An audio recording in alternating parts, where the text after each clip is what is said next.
Okay, so yet again, thanks for joining this another webinar. And today we'll be talking more about like Kafka specifically and real-time analytics.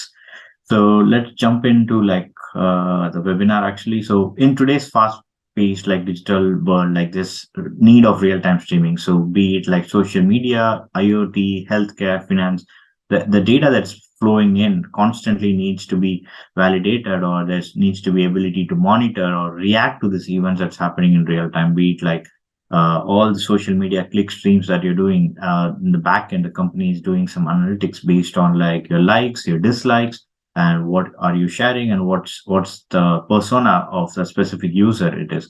And also in financial, it could be like fraud detection or something like that. But yeah, let's talk more about it in the coming slides. But before that, a little bit about ourselves.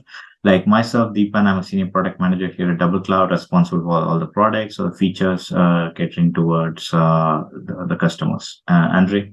And me is Andrei. I'm engineering lead. I'm responsible for our transfer capabilities and also the common infrastructure in Terraform as well. So I'm have a huge experience with the Kafka. So why it's sitting here and explaining why Kafka for real-time analytics is a really good tool, and how to manage it properly.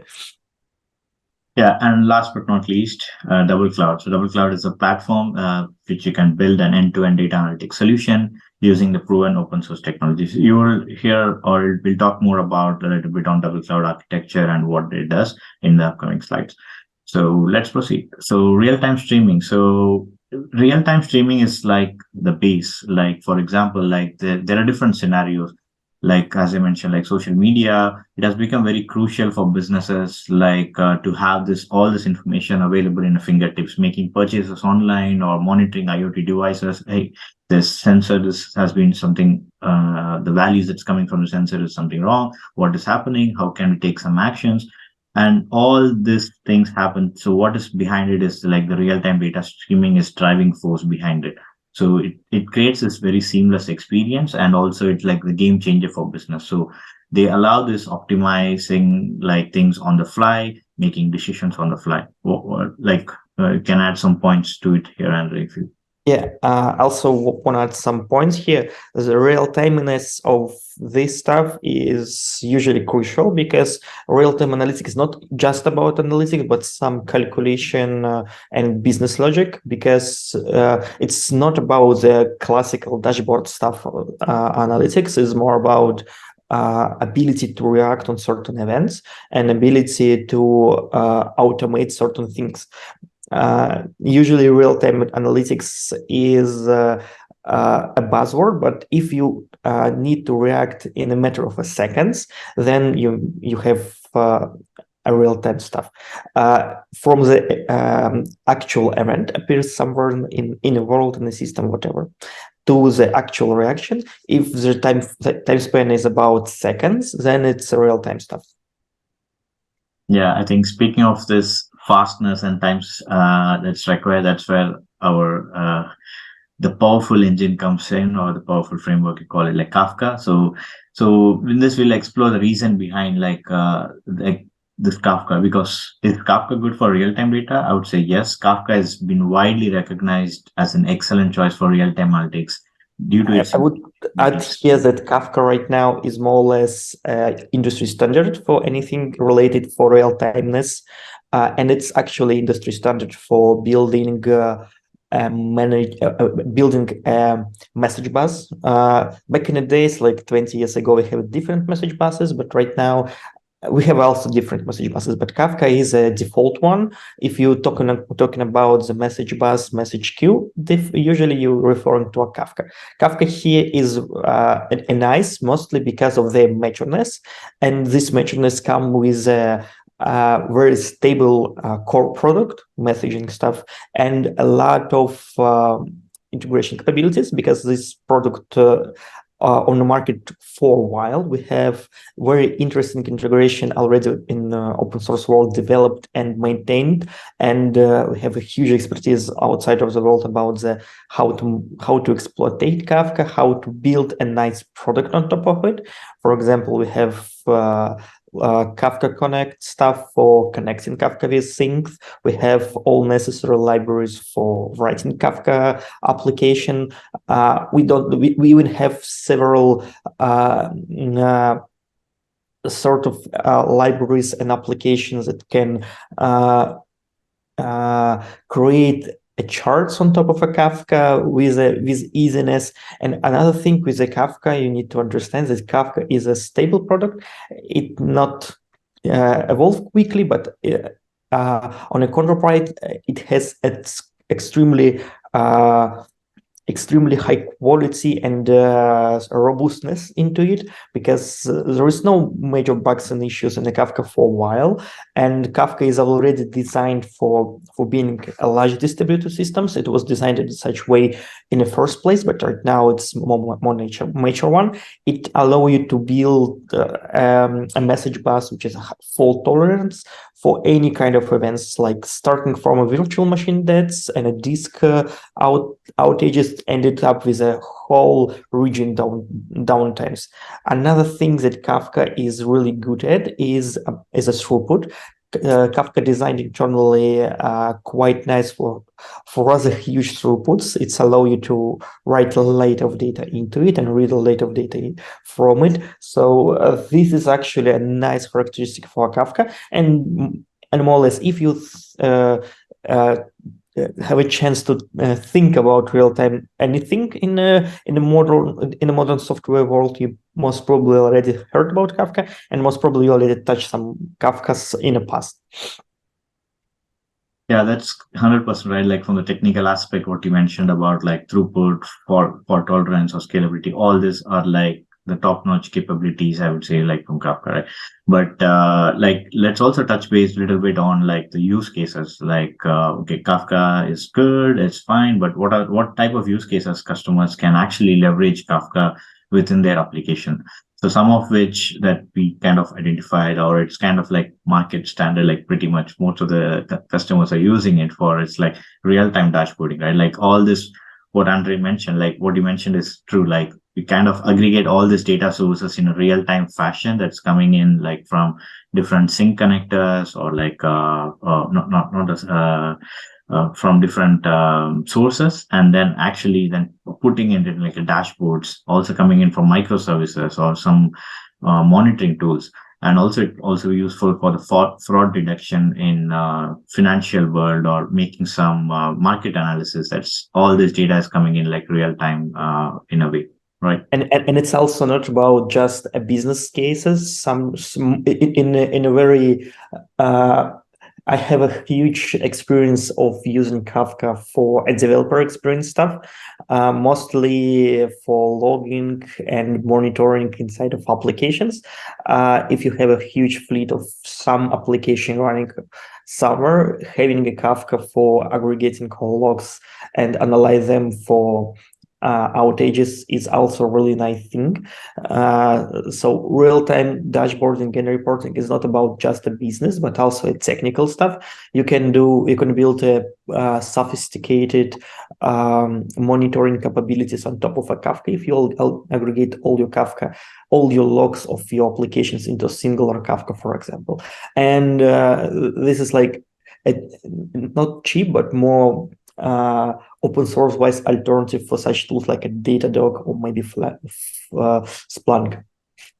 Yeah, that makes sense. But speaking of all these capabilities that you mentioned, like there are definitely there are challenges, right? Because it seems to be like a very huge tool, it's a robust tool, but there's again like challenges in it. Like, and how can we compare like this like self-managed one side, because it's an open source, definitely anyone can just spin up a Kafka cluster and they can manage it on their own. And on the other hand, there's also like proprietary solutions where they offer like different solutions or flavors of Kafka. Yeah. So yeah.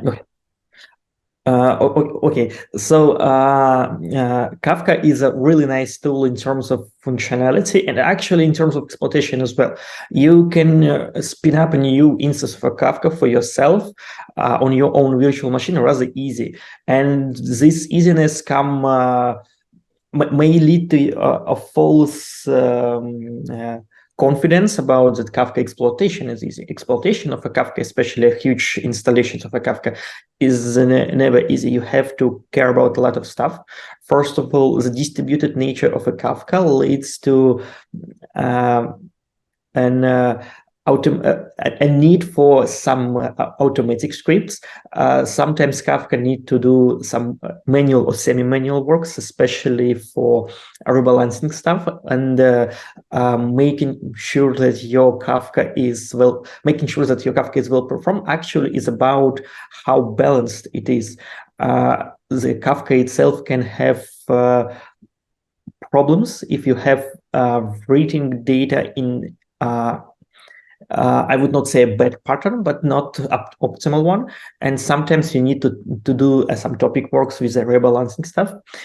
This is important piece of work. Another thing that you need to care about self-managed installations is monitoring and alerting, and be able to fix problem quickly. Kafka is a stable tool, but sometimes you have outages that you need to handle manually or semi-manually. The most classic one is disk outages. If you have, for example, installed your Kafka on a physical machine, the disk may went off, or maybe machine itself went off. This stuff is need to handle manually or semi-manually. You can do some automation on top of it, but this actually requires huge work. There is no like well-known deployment scripts for that fits all the needs. There is like several open source version how to manage and deploy Kafka with a set of administration scripts, but it's usually requires some work. Per my experience, I have like experience of exploiting a Kafka on thousands of nodes. This usually require a full team of engineers to babysitting such huge installation of a Kafka. And how was your experience? You had to work in weekends to manage it, or well, I don't have I have a shift for duties, and these duties sometimes spent on a weekends. And since this Kafka was essential piece of organization, it was message bus for all events. The alerts may appear in night, for example. So you have to wake up at night, try to figure out what went wrong, and then realize that 23 disks on hundreds machines group went off, and you need to replace them, and you need to do something with this. And this actually pain. So all that activity that you had been doing was also like in manual activity, right? So it's like you have to, in terms of scaling or auto balancing. If you need to scale this up, you need to add this, you need to clutch a cluster. It's also semi-manual work. You can automate this, but it still require essential and experienced engineer behind this. Another thing, but this self-managed installations usually come with some benefits. For example, you can do whatever you want with your cluster. You can install whatever extensions you want, and you can do whatever you want on in terms of a feature that you want to and enlarge on this Kafka. And on the counterparts of the self-managed stuff, you can actually buy the Kafka on sort of vendors.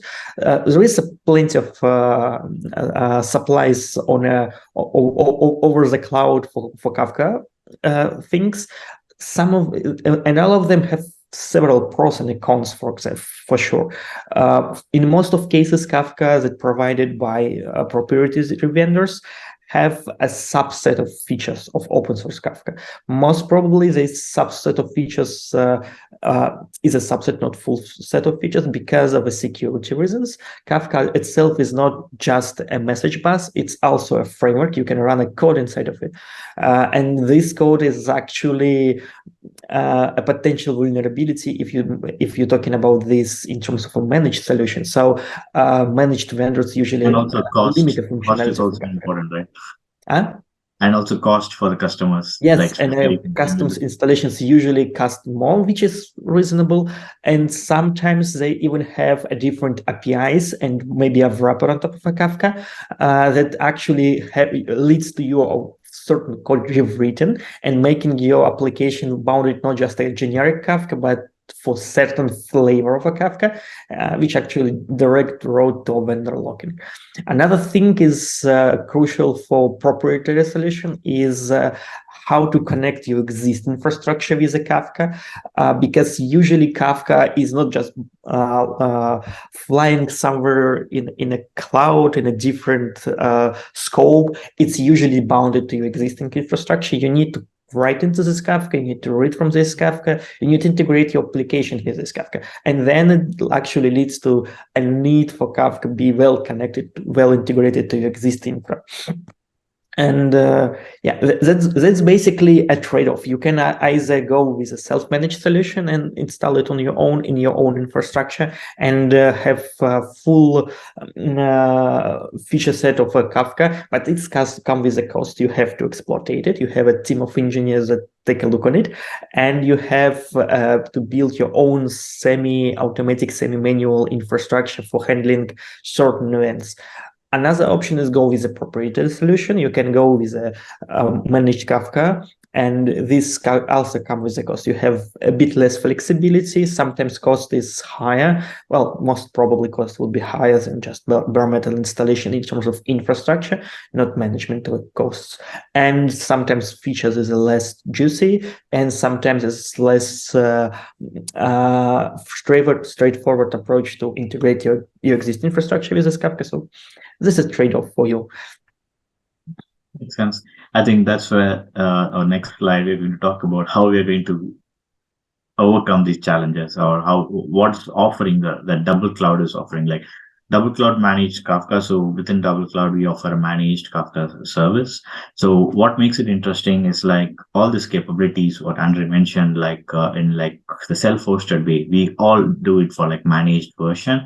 Like we have the enhanced monitoring capabilities. So we have different integrations also with external logging providers and metrics with Prometheus endpoints, and also integration with Datadog and S3, where you wanted to store your logs. Or also we can just take an example of bring your own cloud account, so which is very good. Like we have seen like customers asking, it's like, okay, fine that you guys are managing, but is there a possibility that can we have this data for privacy reason and also for governance reason? They want to run it within their own region or within their own cloud account.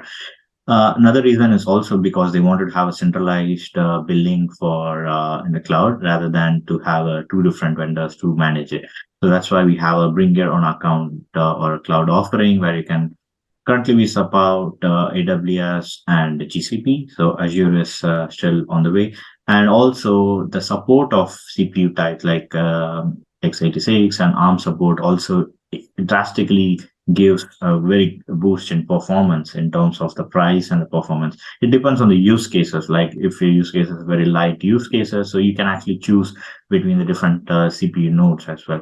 And in terms of our developer experience, I think Andre, that's your expertise. I would add that based on my previous experience of managing huge clusters of a Kafka, usually if you have a Kafka cluster, you have to manage it somehow.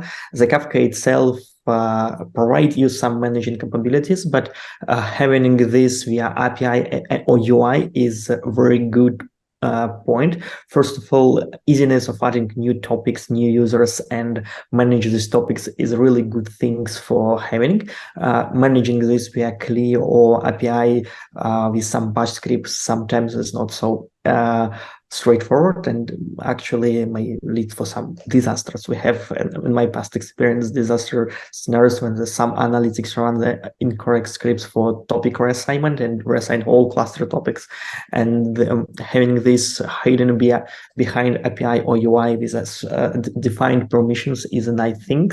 Another thing which is really essential is having your all infrastructure written in a certain way. Right now, this is more or less default go-to approach with your current infrastructure for building stuff is using approach infrastructure as a code. So you're not just clicking stuff on the web page for creating your infrastructure, but creating the set of Terraform scripts, Terraform application to spin up all necessary entities inside of a cloud, and having a Terraform provider for your cluster, for your integration stuff for your networks is a really good thing. So your infrastructure become very manageable, which is good, and also it can become reproducible. So you can create your own dev environments, developer stands, or something like this with a matter of a minute. Just run a Terraform apply on different account, offer different billing address.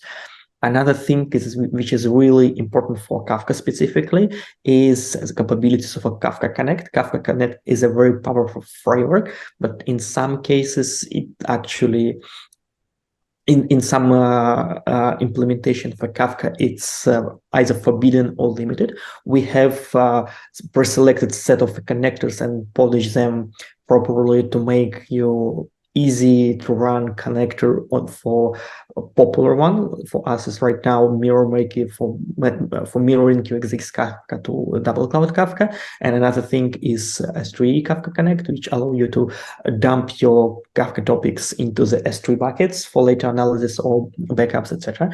And another thing that we have, DoubleCloud itself is not just about managing databases or clusters. It's more like data platform. So we have out of the box integration with all other of our tools. Right now we have a comprehensive tools for data analytics with a ClickHouse. ClickHouse is a very good database for real-time analytics, and with a pairing with a Kafka, they shine even more. For Kafka, accept all necessary data on a flight and then just seamlessly land this into the ClickHouse, and then you can analyze it with a matter of milliseconds or sub-second. Analytics is easiness with this pair Kafka plus a ClickHouse. And another thing that I want to highlight here is that we care a lot about the monitoring and the observability of our existing infrastructure of our customer Kafkas. So we provide the monitoring stuff, and we pre-select necessary sensors that would be very interesting to you, such as like topic size, most popular, most highly load topics, amount of bytes in, message in, and etc. Like this is essential monitoring capabilities, and having them is really nice touch, especially comparing with a bare metal installation. With a bare metal installation, usually you don't have such things out of the box. You need to set up them. And this setupness is usually a painful process. I do remember how I set up everything for self-managed Kafkas, and usually monitoring stuff is like a full-time job for some engineer. Like having this monitoring set up and running and verifying that it's not, so it's working correctly is a very big deal. Yep, that's actually what we offer from our own Kafkas. All of this stuff is already there. You can actually try it with a matter of a minute, especially with the power of a Terraform. And also all these capabilities, and also on top of it, our cost is also more efficient than any other Kafka clusters in the market. So you can definitely have a look at it.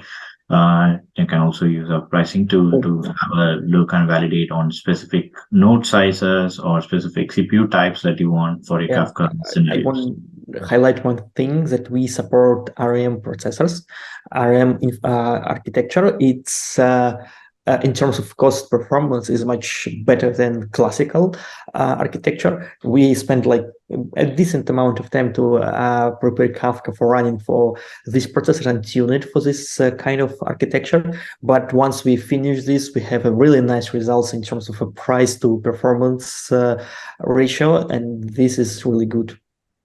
Yeah. I think moving ahead, I think what Andre mentioned, we'll touch base on that on the out of the box integration. So DoubleCloud platform itself, it's actually more like this different blocks. So like we have like, it's an end-to-end platform for building your faster analytics. So we have managed Kafka clusters, we have managed ClickHouse data store, and also we have managed Airflow. So all these things put together, it makes it like one single platform where you can manage all your analytical needs right from the data source ingestion. That's where our DoubleCloud transfer also comes in, where you can just pull data out from different data sources and then make it available for faster analytics in Kafka or ClickHouse or any other specific scenarios. This capabilities of integration actually gives you a Kafka a nice angle for extra features. For example, you can seed your Kafka with your exist sources via transfer and connect Kafka with the transfer with a ClickHouse and build dashboards, not for just the real-time dashboards, but also historical dashboards. And these dashboards would showing you a whole picture for what happens inside of organization. Transfers not just can be a reader part of Kafka, but also a writing part of a Kafka. You can write data from with a transfer into a Kafka. You can offload certain activities, like you can offload PostgreSQL transaction log into Kafka and then analyze it with either ClickHouse on your own code. Or, for example, you can offload advertisement sources, for example, Facebook marketing into Kafka for data analysis on a regular basis. And this is actually also a really nice option. Yeah, I think that's where we wanted to touch base on our other service at ClickHouse. So why choose ClickHouse for real-time analytics? Because ClickHouse is like the open source data platform, data warehouse. Actually, it's popularly known for its real-time capabilities and its also ability to swiftly process queries and efficiently manages all storage engines. It's like a perfect solution for managing data in real-time scenario. Yeah, And the fact that we're talking about Kafka, please go ahead. Yeah, I would add a couple of things. That ClickHouse right now is a very popular open source analytical database. It has some flaws in terms of ingestion side, and that's why Kafka plus ClickHouse is a perfect combination. Writing in a ClickHouse usually is not so easy. If you just starting to onboard in a ClickHouse world, it's the first thing is that you will realize that writing in a ClickHouse, you need to be aware about ClickHouse implementation. That's why having Kafka before the ClickHouse is very good. Kafka with a proper connector with a ClickHouse, which we already have in a transfer, can minimize hassle for ingestion for ClickHouse, and ClickHouse allow you to write queries that analyze your data in a matter of milliseconds and can handle a really significant load. So you can actually do a real-time and user analytics. So it can handle thousands of queries, analytical queries per second, without like significant performance degradation. I think this is where we talk about this specific scenario what Andre mentioned, like Kafka plus ClickHouse is like the best combo, or they both go hand in hand in like for any real-time needs actually. So ClickHouse also has its inbuilt Kafka integrations, but what we offer from Transfer is more robust, and because it kind of like isolates this process of data ingestion and makes it ClickHouse move faster for just for analytic needs. So I would say like all these blocks what you see like managed Apache Kafka, Transfer, and ClickHouse, everything is managed under the DC platform itself, offering a whole end-to-end analytics. Yeah, this is a whole scenario. You can run it rather easier with a Terraform. You can just take our example or write your own, put it inside of your infrastructure, pair it with your VPC connection, and run the, for example, IoT analysis scenario out of the box with rather simplicity. The Kafka itself allow you to expose in DoubleCloud the REST API, REST proxy for Kafka, which simplify writing part for Kafka as well. Because Kafka itself is a very nice tool, but the protocol, Kafka protocol, sometimes can be tricky, especially if you have rather simple devices. So having the REST proxy here is also a nice option. In such scenario, you can easily build the event stream pipeline with a data warehouse attaching to it. You have applications that write into REST proxy or via Kafka API the data into Kafka. This data gradually land into the data warehouse, which is a ClickHouse, and then you can visualize dashboards on top of it or analyze it with your code. And actually, this allows you to read the same topics with your application and build sophisticated products on top of it with a Spark, Splink, or even your custom Python code. And also other use case could also what Andre you mentioned is about observability, right? Like to aggregate your logs internally. I think this is the kind of scenario what we are using as well. Yeah, And right now we're using this a lot internally in DoubleCloud. The whole DoubleCloud stack, technology stack used for our observability platform. So we provide for actual end users the login capabilities for each cluster, for example. This is a nice feature, but this feature is work on top of our existing technology. So the logs itself aggregated from clusters. We use for this a vector dev, which is a nice tool for aggregating logs. And then we deliver these logs to our own Apache Kafka installation. This Kafka installation, then this Kafka topics with the logs aggregated, analyzed, and parsed and delivered into ClickHouse. In the ClickHouse, we have the tables with the logs for our clusters, and then we use this for both analyzing with the Grafana for our duty shifts and providing this for customers for their needs, so they can actually read the logs for their own Kafka installation. And these Kafka installation logs come from the very same pipeline. And building such pipeline usually not so expensive. We spend for this rather few amount of money, but what it actually gives you is gives you a maximum freedom in terms of how to use your observability data, and it's extremely scalable because Apache Kafka can handle a big load. It can scale from several kilobytes per second of data to a gigabytes of data, gigabytes per seconds of data in a matter of like hours, maybe minutes. So it can be scaled up and scaled down rather easily. The ClickHouse itself actually can handle a significant load, and in terms of cost per performance ratio is also a really good tool. And we actually use this tool as a replacement for our own old Datadog observability stack, and this actually gives us a huge cost optimization because Datadog usually is extremely, it's very nice tool for and logging, also elk but stack it's is also expensive. quite popular in observability, right? Which is also Yep. with this kind of setup, you can already see like it's very 3x times less expensive than all this elk stack. And It's we have it's seen it's like like in a matter of not like 3x time. In some scenarios, it yeah, can be in a 10 times less expensive, even more, because the current market tools for observability is extremely expensive.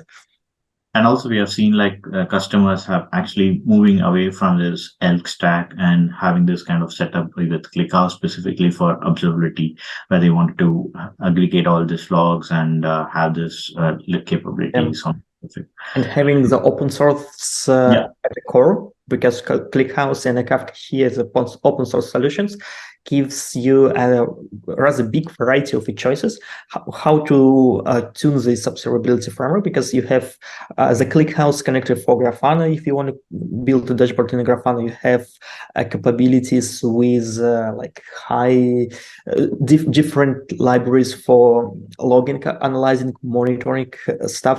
All of this is already developed but by some nice guys who using ClickHouse for their own needs, and it's plenty of options for in open source world for observability stack on top of a ClickHouse. Nowadays, it's popular one. Makes sense. I think let's also talk about an upcoming webinar where you'll get more information about this observability and monitoring. So please sign up, look into our website, or you can scan this QR code to sign up for a webinar about specifically on observability and monitoring if you are more interested. Moving ahead, so this is a small, like one of the customers' use case or customer stories I wanted to mention more about, like L Sports. For them, the latency was a very key requirement because it's like a sports betting company where they wanted to have all this data that's been coming in like as fast as possible with minimum latency. And the solution they went ahead with was also like DoubleCloud, and they are pulling data out from Kafka and using transfer service and using ClickHouse to do all the sub-second latency. What you had seen in the previous block is it's part of the blocks that they are already using it, like using the transfers and ClickHouse to actually get the benefit out of the platform itself, and also the sub-second latency to solve the problem actually, which is quite cool. And they were able to also manage it within like in shorter span of time, which is also like helping in terms of a time to market from company standpoint. Like we wanted to also achieve that rather than building everything in house. It will take a lot of huge efforts and time, but rather than relying on such platform, really created a lot of value for such customers. And moving ahead, so yeah, I think we're almost right on time. So if there's any questions, please feel free to drop it in chat, or you can also reach out to us through our website, where you can, if you have any use cases on real-time streaming, observability, or if you feel like you need to incorporate Kafka somehow in your organization, or looking for some migration scenarios from your existing Kafka because it's expensive or for some other reasons, please, yeah, reach out to us and we'll be able to support you in that case.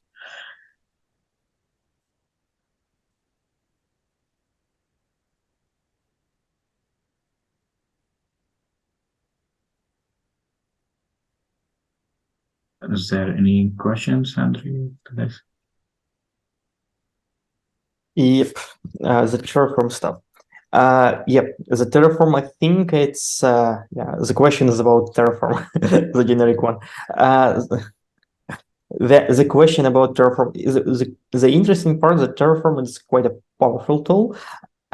It's allow you to configure everything as a code. You just write, for example, as a Terraform configuration for Kafka cluster and commit it to some Git repository and then apply it to your infrastructure, and you have like a cluster. This is pretty straightforward approach, for example, in comparing for clicking it via browser, but what is actually gives you to ability to maintain it. So if you want to change something, you can change in this code. And if you want to integrate this with something, you can use this Terraform resource and pick some fields and properties from it. For example, the classical use case for us, can you scroll down, Japan, for I think let's see, like next slide with observability, because it's more complex. So if you want to set up everything in one place, Terraform here is exceptionally good, because you need to deploy, for example, Fluentd configuration to collect the logs. Let's imagine that you have this Fluentd deployed somewhere in the Kubernetes, and it's already there. You already have a Helm chart that applies on exist clusters this configuration. But you need to pass a password and a host name and a username from newly created Kafka to this Fluentd configuration. What you can actually do is a Terraform, which creates a resource for Kafka in the DoubleCloud, and use this resource properties like username, password, and a host to pass it into your configuration of Fluentd in the clusters. And this bound your infrastructure using UPs, and the singular Terraform execution allow you to set up not just a cluster, but the integration itself. And also you can manage topics via Terraform, which is also nice. You can create a topic via Terraform and pass it to your application or to your integration or something like this. These abilities is open a very big options, huge variety of options how you can use the tool and how you can make this tool more efficient to you.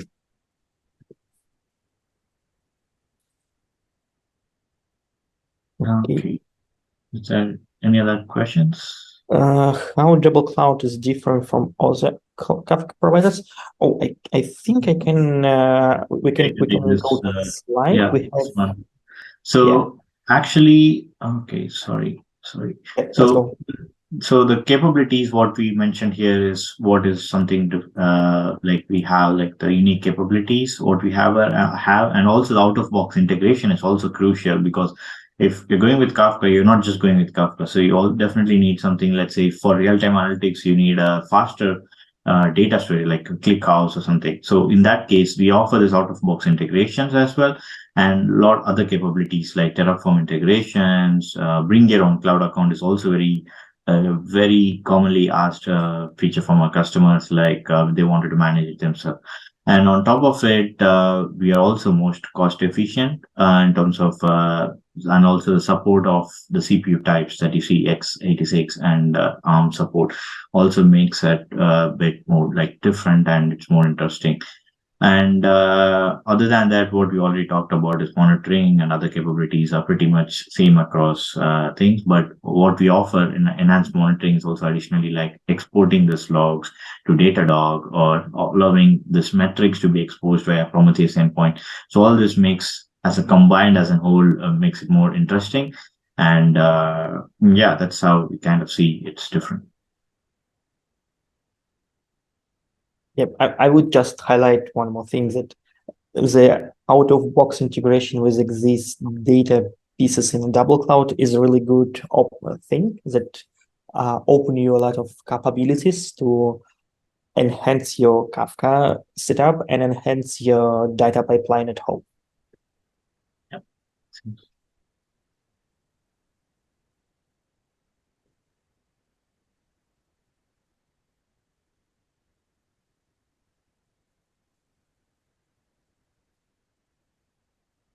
Okay. Okay. If there's no more questions, so yeah, please feel free to get in touch with us. Like if there's any specific use cases on real-time streaming, Kafka, or ClickHouse, or real-time analytics, observability, anything, just reach out to us and we'll be able to get back to you and we can discuss more on it.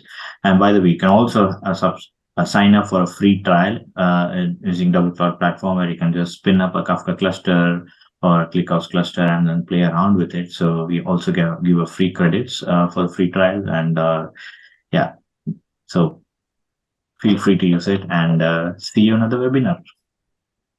See you guys. Thank you.